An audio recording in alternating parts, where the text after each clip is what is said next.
6ই জানুয়ারি 2024। আগের দিনের সমস্ত ক্লান্তি কাটিয়ে আজ আমরা বেরিয়েছিলাম রামেশ্বরমের সাইট সিন করতে। আর আমাদের প্রথম গন্তব্য ছিল রামেশ্বরমের সবথেকে পুরনো মন্দির নাম্বুনায়াকি আম্মান মন্দির। সময় সকাল 11টা, আর এই মুহূর্তে আমরা রয়েছি নাম্বুনায়াম মন্দিরে। অ্যাকচুয়ালি তামিলের উচ্চারণ তো আমাদের ঠিকমতো আসছে না, তো এটা হচ্ছে মেনলি ভগবান পার্বতীর মন্দির। আর এখানে যে অটো ড্রাইভারের সঙ্গে এসেছি আমরা, উনি বললেন যে এই মন্দিরটা হচ্ছে রামেশ্বরমে সবথেকে পুরনো মন্দির, মানে আমাদের রামেশ্বরমে যে মেন মন্দির রয়েছে তার থেকেও নাকি পুরনো এই মন্দির। নাম্বুনায়াকি হলেন একজন পারিবারিক দেবী বা এই অঞ্চলে বসবাস করা মানুষদের কুলদেবী। এই দেবীকে সুরক্ষার দেবী হিসাবেও গণ্য করা হয়। কথিত আছে শূলধরন নামে একজন সিংহলী শাসক অসুস্থ হয়ে পড়েন এবং দেবীর কাছে তার আরোগ্য কামনা করেন। দেবীও তার ভক্তের ব্যথায় ব্যথিত হয়ে সেই শাসককে সারিয়ে তোলেন। এরপর রাজা দেবীর একটি মন্দির তৈরি করেন, যা বর্তমানে নাম্বুনায়াকি আম্মান মন্দির নামে পরিচিত। স্থানীয় মানুষজন বিশ্বাস করেন নিঃসন্তান দম্পতি এই দেবীর আরাধনা করলে দেবী তুষ্ট হয়ে তাদের সন্তান লাভের আশীর্বাদ দেন। এই মন্দিরে কথিত আছে যে যাদের সন্তান সন্ততিতে প্রবলেম আছে, মানে যাদের সন্তান সন্ততি চট করে আসছে না বা কোনো না কোনো প্রবলেম আছে, এই মন্দিরে এসে নাকি তাদের সন্তান সন্ততির জন্য তারা বিভিন্ন ওষুধপত্র নিতে পারেন। আর এই সামনেই রয়েছে হচ্ছে একটা বট গাছ, যেটা বললো 100 বছরের পুরনো বট গাছ। আমার পিছনে যে বট গাছটা দেখা যাচ্ছে ওটা হচ্ছে 100 বছরের পুরনো বট গাছ। আর আমাদের কলকাতাতে যেরকম বট গাছ রয়েছে না, বট গাছের মেন গুড়িটা নাই, এখানে ওই বট গাছটা আরও পুরনো। এখানে বট গাছটা হয়তো অত পুরনো না, কিন্তু এর ঝুড়ি দেখে বোঝা যাচ্ছে যে এই বট গাছটাও কিন্তু বেশ পুরনো। আর এখানে বলেও দিলে যে 100 বছরের পুরনো বট গাছ। আর এই মন্দিরটাও কিন্তু হচ্ছে সবথেকে পুরনো মন্দির। রামেশ্বরমের যে মেন মন্দির রয়েছে তার থেকেও কিন্তু এই মন্দিরটা পুরনো। এখানকার মহিলারা স্বামীদের মঙ্গল কামনার জন্য হলুদ বেটে তা দেবীর চরণে সমর্পণ করেন।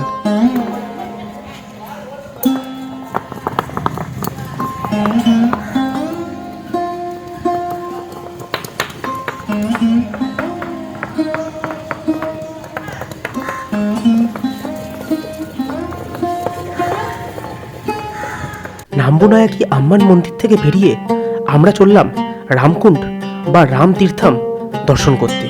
এটা হচ্ছে রামকুণ্ড। অতীতে ব্রাহ্মণ হত্যা ছিল হচ্ছে বড় মহাপাপ। তো রাবণ ছিল হচ্ছে ব্রাহ্মণ, আর রামচন্দ্র সেই রাবণকেই বধ করেছিল। কথিত আছে যে রাবণকে বধ করাতে রামচন্দ্রের যে পাপ হয়েছিল সেই পাপ ধোয়ার জন্যই ভগবান শ্রী রামচন্দ্র এই রামকুণ্ডমে এসে নিজের পা ধোয়, আর পা ধুয়ে নিজের পাপ লাঘব করে। রামকুণ্ড বা রাম তীর্থম হলো মূলত একটি ছোট পুকুর। পৌরাণিক মত অনুসারে এই রামকুণ্ড বা রাম তীর্থম নিয়ে অনেক রকমের মতবাদ আছে। কেউ কেউ বিশ্বাস করেন শ্রীরাম শ্রীলঙ্কা যাওয়ার পথে এই কুণ্ডে স্নান করেছিলেন। আবার কারুর মতে শ্রীরাম নাকি রাবণের মতো একজন ধার্মিক ব্রাহ্মণকে হত্যা করে সেই ব্রাহ্মণ হত্যার পাপ থেকে নিজেকে মুক্ত করতে এইখানে স্নান করেন। আবার কেউ কেউ বলেন রাবণের ছোট ভাই বিভীষণ নাকি এই স্থানেই রামের সাথে সাক্ষাৎ করেন। রামকুণ্ডের পাশেই আছে একটি রাম সীতার মন্দির। এটা হচ্ছে রাম মন্দির। এর ভিতরে রয়েছে হচ্ছে ভগবান শ্রী রাম, লক্ষ্মণ আর মাতা সীতার মূর্তি। আর কিছু নেই ভিতরে। ভিতরে শুধুমাত্র রাম সীতার মূর্তি রয়েছে আর লক্ষ্মণের মূর্তি রয়েছে। আর তাছাড়া আর একটা ভিতরে রয়েছে পুরো সাপ দিয়ে না মূর্তিগুলো কেমনভাবে যেন তৈরি করা হয়েছে, কিন্তু এখানে কোনো রকম ভিডিওগ্রাফি ফটোগ্রাফি অ্যালাউ করছেন না এনারা। আর হিন্দিতে লেখা রয়েছে যে ভগবানকে ফটো মত লো। এনাদের ধারণা অনুযায়ী যে ভগবানের ফটো নেওয়াটা মনে হয় ঠিক না, কিন্তু ভিতরের মন্দিরের আর্কিটেক্ট কিন্তু খুব সুন্দর। যে ড্রেনেজ সিস্টেমগুলো রয়েছে না, সেইগুলো বিভিন্ন পশুর মুখের মধ্যে দিয়ে যেন জল বেরিয়ে আসছে এরকমভাবেই তৈরি করা হয়েছে। এখান থেকেই বোঝা যায় যে ভারতীয় আর্কিটেক্ট কতটা উন্নত মানের ছিল প্রাচীন সময়ে। এই হলো 7 ফুট উঁচু পঞ্চমুখী হনুমানের মূর্তি। পুরাণ অনুসারে রাবণ ভগবান শ্রী রামচন্দ্রকে হারানোর জন্য পাতাল লোকের রাজা মহিরাবণের শরণাপন্ন হন। মহিরাবণ রাম লক্ষ্মণকে অপহরণ করবে এই সংবাদ পেয়ে হনুমান রাম লক্ষ্মণকে মাঝে রেখে এক বিশাল দুর্গ নির্মাণ করেন। তা সত্ত্বেও মহিরাবণ যখন রামচন্দ্র এবং তার ছোট ভাই লক্ষ্মণকে অপহরণ করে পাতালে নিয়ে যান, তখন হনুমান তাদের বাঁচাতে মহিরাবণের পেছন পেছন পাতালে প্রবেশ করেন এবং ওখানে গিয়ে জানতে পারেন মহিরাবণকে বধ করার জন্য 5টি প্রদীপ একসাথে নেভাতে হবে। এই 5টি প্রদীপ একসাথে নেভানোর উদ্দেশ্যেই হনুমান পঞ্চমুখী হনুমানের রূপ ধারণ করেন। এই পঞ্চমুখী হনুমান মন্দিরেই আছে সেই ভাসমান পাথর, যে পাথর দিয়ে রামচন্দ্র সেতু বানিয়ে লঙ্কায় পৌঁছেছিলেন। তবে ভিডিওগ্রাফি অ্যালাউ না থাকায় সেই দৃশ্য আপনাদের সামনে তুলে ধরা সম্ভব হলো না। এই হচ্ছে নটরাজম মন্দির, আর আমাদের বাংলাতে বলতে গেলে নটরাজ মন্দির। ভিতরে একটা সুন্দর নটরাজের মূর্তি রয়েছে, যেখানে নটরাজ তার নর্তকী রূপে রয়েছেন। আর ভিতরটা কিন্তু পুরোপুরি সোনালি দিয়ে মানে কালার করা, সোনার নয় তবে সোনালি দিয়ে কালার করা। মন্দিরের নির্মাণ কাজটা কিন্তু খুব সুন্দর, আর মাঝখানে যে সোনালি কালারগুলো রয়েছে না, তার জন্য দেখতে কিন্তু আরও বেশি সুন্দর লাগছে মন্দিরটাকে। পঞ্চমুখী হনুমান মন্দির থেকে কিছুটা দূরে অবস্থিত লক্ষণকুণ্ড। রাবণ সহ সমস্ত রাক্ষসকুলকে বধ করার পর লক্ষণ এই কুণ্ডেই ডুব দিয়ে নিজের পাপ লাঘব করেছিলেন। ওইখানে যেরকম ছিল রামকুণ্ড, যেখানে শ্রীরাম তার পা ধুয়ে নিজের পাপ কিছুটা লাঘব করেছিলেন, ঠিক এখানে রয়েছে হচ্ছে এরকম লক্ষণকুণ্ড। এখানেও লক্ষণ তার পা ধুয়ে নিজের পাপ লাঘব করেছিলেন, কারণ লক্ষণও সেই একই দোষে কিন্তু দোষী ছিলেন। আর বলে দিই, লক্ষণকুণ্ডের এখানেই কিন্তু ফ্রিতে প্রসাদ মানে ভোগ প্রসাদ দেওয়া হয় 1টা থেকে।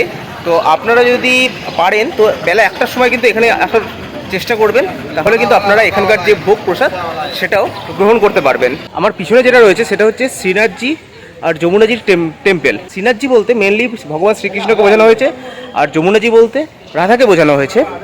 তো আর তার এক পাশে রয়েছে মানে ভিতরে একটা মূর্তি রয়েছে হচ্ছে শ্রীকৃষ্ণের, যেটা শ্রীনাথজি নামে পরিচিত, কালো রঙের মূর্তি। তার বাঁ পাশেই রয়েছে হচ্ছে রাধাজির মূর্তি বা যমুনার মূর্তি, আর তার ডান পাশে রয়েছে আচার্য মহাপ্রভুজির মূর্তি। বলছে আচার্য মহাপ্রভুজি হচ্ছে এমন একজন ব্যক্তি যিনি ভগবান শ্রীকৃষ্ণের নাম করে পুরো সারা বিশ্বে ঘুরে গেছিলেন। আর এর যে মেন মন্দির সেটা রাজস্থানে রয়েছে। ভগবান শ্রীকৃষ্ণর যেখানে যেখানে বৈঠক উনি করেছেন সেখানে সেখানে এরকম একটা মন্দির কিন্তু গড়ে উঠেছে। আচার্য মহাপ্রভুজি বা বল্লভাচার্যজি ছিলেন একজন হিন্দু ধর্মের প্রচারক। দেশে যখন হিন্দুদের উপর মুসলমানদের অকথ্য অত্যাচার চলছে, তখন লক্ষণ ভট্টরাজ নামে এক ব্যক্তি আতঙ্কিত হয়ে তার সন্তান সম্ভবা স্ত্রী ইল্লামা গারুজিকে নিয়ে বানারসি থেকে পালিয়ে আসেন। অনেকটা পথ হাঁটার পর ক্লান্তি সহ্য করতে না পেরে প্রসব সময়ের 2 মাস আগেই ইল্লামা গারুজি বর্তমান অন্ধ্রপ্রদেশে কোনো এক স্থানে অকাল প্রসব করেন। অকাল প্রসবের ফলে শিশুটির জীবনের লক্ষণ না দেখায় শিশুটিকে কাপড়ে মুড়িয়ে গাছের নিচে ফেলে রেখে সেই দম্পতি স্থানটি ত্যাগ করেন। সেই রাত্রেই তারা দুজনেই একই স্বপ্ন দেখতে পান, যেখানে ভগবান শ্রীকৃষ্ণ স্বপ্নে আবির্ভূত হয়ে বলেন যে তিনি ওই সন্তান রূপে জন্মগ্রহণ করেছেন এবং ওই সন্তান এখনও জীবিত আছে। সকাল হতেই তারা ওই গাছতলায় গিয়ে অপ্রত্যাশিতভাবেই তাদের শিশুকে জীবিত এবং ঐশ্বরিক আগুনের বৃত্ত দ্বারা সুরক্ষিত দেখতে পান। বড় হয়ে এই শিশুই বল্লভাচার্যজি বা মহাপ্রভুজি নামে পরিচিত হন।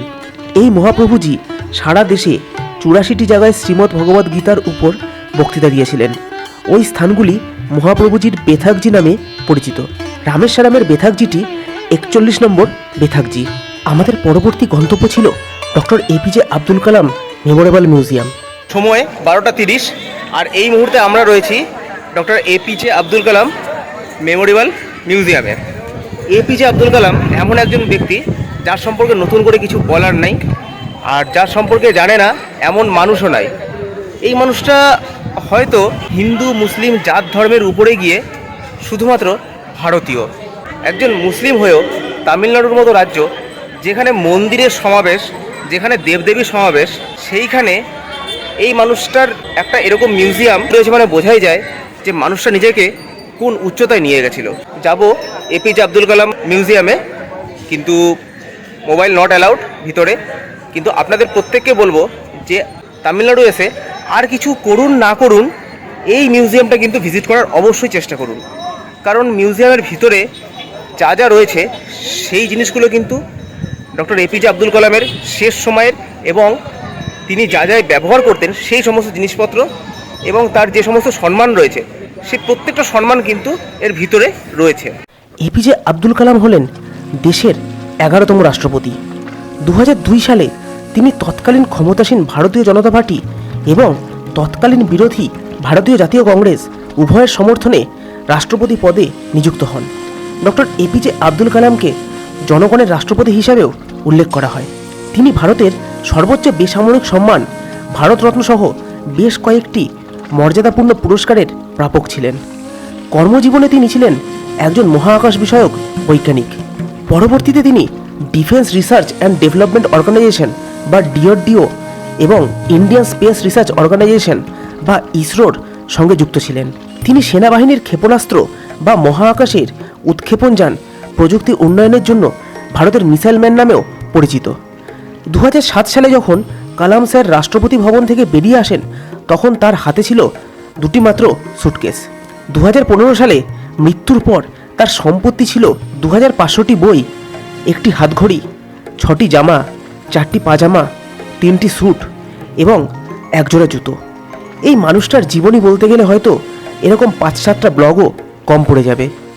তবে আপনাদের বলবো, রামেশ্বরম গেলে কিছু করুন আর না করুন, এই মিউজিয়ামে অবশ্যই যাবেন। একই সঙ্গে আমরা গিয়েছিলাম ডক্টর এপিজে আব্দুল কালাম স্যারের বাড়িটি দেখতে। কালাম স্যারের বাড়ি এবং মিউজিয়াম দুটি কিন্তু ভিন্ন স্পট, এবং দুটি জায়গায় দর্শন করার জন্য আমি আপনাদের হাইলি রেকমেন্ড করব। এই হচ্ছে ডক্টর এপিজে আব্দুল কালামের নিজস্ব বাড়ি। ভিতরে দেখা যাচ্ছে ওনার যে পুরাতন বাড়িটা ছিল বা পুরনো বাড়িটা ছিল, সেই বাড়িটার অবস্থা কীরকম ছিল আর বর্তমানে যে বাড়িটা রয়েছে তার অবস্থা কীরকম। ভিতরে রয়েছে ডক্টর এপিজে আব্দুল কালামের বিভিন্ন ধরনের ব্যবহারিক সামগ্রী, যেগুলো ওনার মিউজিয়ামে রয়েছে না, সেই জিনিসগুলো কিন্তু এখানে নেই। এখানে একটু অন্য ধরনের জিনিসগুলো রয়েছে। যেরকম ওনার মিউজিয়ামে রয়েছে হচ্ছে ওনার শেষ জীবনে কী কী ছিল ওনার কাছে, সেটা রয়েছে। আর এখানে উনি এয়ারফোর্সে থাকাকালীন ওনার যে কস্টিউমটা সেইটা রয়েছে। অতএব এখানে যদি আসেন, এই দুটো জায়গা কিন্তু অবশ্যই ঘুরবেন। একটা হচ্ছে ডক্টর এপিজে আব্দুল কালামের যে মিউজিয়াম সেটা, আর এপিজে আব্দুল কালামের যে বাড়ি। হ্যাঁ, আর এছাড়া এখানে কিন্তু ওনার জীবনের উপরে বিভিন্ন বইও বিক্রি হচ্ছে। ইচ্ছা হলে আপনারা এখান থেকে সেগুলো কিনতে পারেন। এই মুহূর্তে আমরা আছি ভেলুন্ডি তীর্থামে। ভেলুন্ডি শব্দের অর্থ তীরের দ্বারা বিদ্ধ স্থান, এবং তীর্থাম শব্দের অর্থ পবিত্র জল। ভেলুন্ডি তীর্থাম হলো সমুদ্রের মধ্যেই একটি মিঠা পানির কূপ, যা সত্যি বিস্ময় সৃষ্টি করে। পুরাণ অনুসারে শ্রী রামচন্দ্র যখন মাতা সীতাকে উদ্ধার করে ফিরে আসছিলেন, তখন মাতা সীতার জল তেষ্টা পায়। কিন্তু সমুদ্রের মধ্যে তেষ্টা মেটানোর মিঠা পানি কোথায় পাবেন? এই কথা শ্রী রামচন্দ্রকে জানানোর সঙ্গে সঙ্গে উনি সমুদ্রের মধ্যে তীর দিয়ে একটি কূপ তৈরি করেন, যার থেকে মিঠা পানির ঝর্ণা বেরিয়ে আসে। তীর দিয়ে বিদ্ধ করে কূপের মধ্যে থেকে পবিত্র জল বেরিয়ে এসেছিল বলে স্থানটি ভেলুন্ডি তীর্থাম নামে পরিচিত। তবে ভূতাত্ত্বিকরা ব্যাখ্যা দিয়েছেন, জল মিষ্টি হয়ে যাওয়া একটি সাধারণ প্রাকৃতিক ঘটনা। কাছাকাছি ভূগর্ভস্থ মিষ্টি জলের উৎস উপকূলের কাছাকাছি একটি ভূগর্ভস্থ শিলা গঠনে সঞ্চিত হওয়ার জন্য মিষ্টি জলের পুল তৈরি করে, যা পরে শিলা ভেদ করে সমুদ্রে নিঃসৃত হয়। ঘনত্বের পার্থক্যের জন্য নিঃসৃত মিঠা পানি সমুদ্রের নোনা পানির উপর ভেসে ওঠে। প্রসঙ্গত বলে রাখি, আপনি যদি চান তো এখানে একজন থাকেন, যিনি একটি বালতির সাহায্যে আপনাকে একবার সমুদ্রের নোনা জল এবং একবার কূপের মিষ্টি জল টেস্ট করাবে। বিনিময় আপনার কাছ থেকে 10 বা 20 টাকা নেবে। ये तो खरा है, हाथ मत डालो, ये तो खरा पानी है। थोड़ा टेस्ट करो। आजा आजा मैडम, साइड आ जा।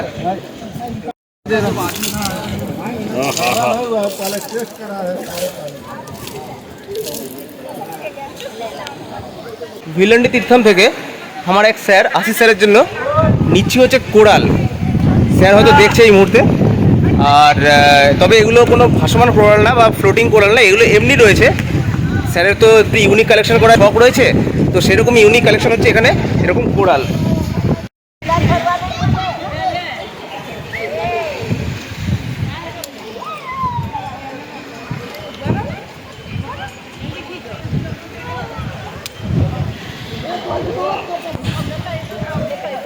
এরকমটা কোরাল।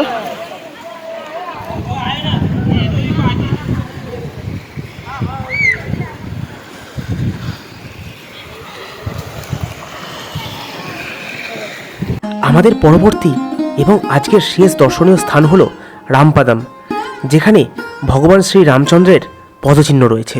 এটা হচ্ছে রামপাদম। এখানে রামের পদচিহ্ন আছে। এখানে বেশ অনেক কটা কিন্তু সিঁড়ি ভেঙে এই জায়গাটা আসতে হলো।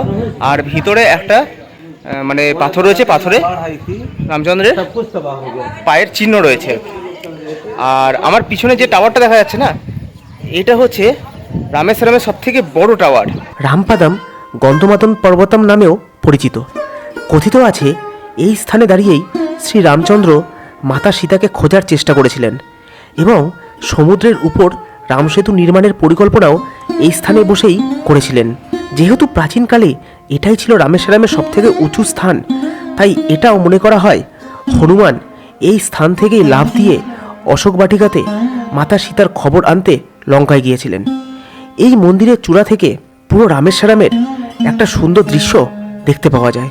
রামপাদমেই আজকের আমাদের সাইট সিন শেষ হয়েছিল। প্রসঙ্গত বলে রাখি, আমাদের যে অটো ড্রাইভার আমাদের আজ ঘুরিয়েছিল তার নাম ছিল লিঙ্গাম, এবং সত্যি তিনি খুব কম টাকায় এবং ভালোভাবে আমাদের সাইট সিন করিয়েছিলেন।